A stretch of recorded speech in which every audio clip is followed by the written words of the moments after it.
১৩৩ কোটি টাকা মানি লন্ডারিংয়ের অভিযোগে দায়েরকৃত মামলার প্রধান আসামি সাদিক এগ্রোর মালিক মোহাম্মদ ইমরান হোসেনকে ঢাকার মালিবাগ থেকে গ্রেপ্তার করেছে সিআইডি। গতকাল বিকেলে তাকে গ্রেপ্তার করা হয়।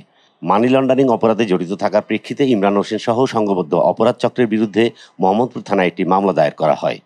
এই মামলায় উল্লেখ করা হয়, ইমরান ও তৌহিদুল আলম জেনিদ সংঘবদ্ধ অপরাধ চক্রের মাধ্যমে চোরাচালান, প্রতারণা ও জালিয়াতির মাধ্যমে অনুমোদনবিহীন ব্রাহ্মা জাতের গরু আমদানি ও সরকারি বিধি লঙ্ঘন করে অবৈধভাবে বিদেশে প্রায় ৮৬ লাখ টাকা পাচার করেছেন।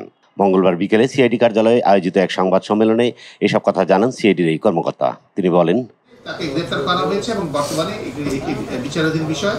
আমাদের তদন্ত কার্যক্রম শুরু হয়েছে। গতকাল যেহেতু উনি গ্রেফতার হয়েছেন, তদন্ত কার্যক্রম শুরু হয়েছে। আমরা হয়তো বা আরো নিকট ভবিষ্যতে আপনাদেরকে আরো এই বিষয়ে বিস্তারিত জানাতে পারবো।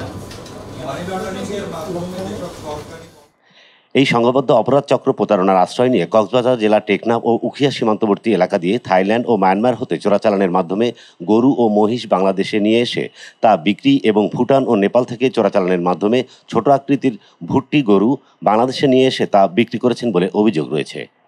ইমরান প্রতারণার মাধ্যমে দেশীয় গরু ছাগলকে বিদেশি ও বংশীয় গরু ছাগল বলে প্রচার করে উচ্চ মূল্যে তা কোরবানির পশুর হাটে বিক্রি করে অবৈধভাবে আয় করে প্রায় ১২১ কোটি ৩২ লাখ টাকা বিভিন্ন ব্যাংক হিসাবের মাধ্যমে হস্তান্তর, স্থানান্তর ও রূপান্তর করেছেন বলে প্রাথমিকভাবে জানতে পেরেছে পুলিশ।